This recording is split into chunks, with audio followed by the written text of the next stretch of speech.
In our everyday lives, persuasion is all around us. From ads we see online to the simple ways people convince others to do something. But what does persuasion look like in a school setting? Today, we bring you a simple skit that shows how even our hardworking canteen staff use the power of persuasion not just to sell food, but to make sure we eat well and stay energized throughout the day.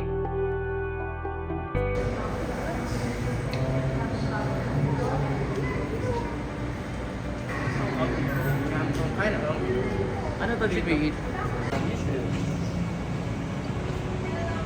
Hello. Anak, chicken adobo.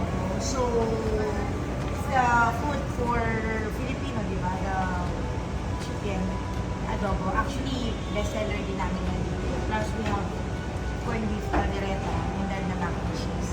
What do you want? This is 90, 75, and 100. But if you have your own tumbler, lunchbox, it's less 10 pesos.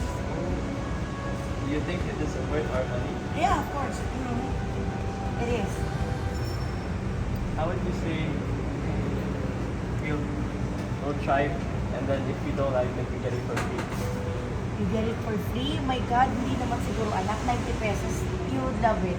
Actually, makikita nyo during lunchtime, recess, maraming mga batang bumibili niyan kasi it's worth the price.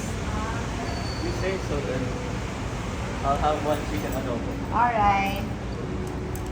How about you, anak? I have another chicken adobo. Alright. Persuasion doesn't always have to come from flashy ads or dramatic speeches. Sometimes, it's as simple as a warm smile, a tempting offer, or the way someone shares their genuine belief in something. In this skit, we saw how persuasion works in subtle but powerful ways, proving that in the right hands, even a simple meal can be irresistible.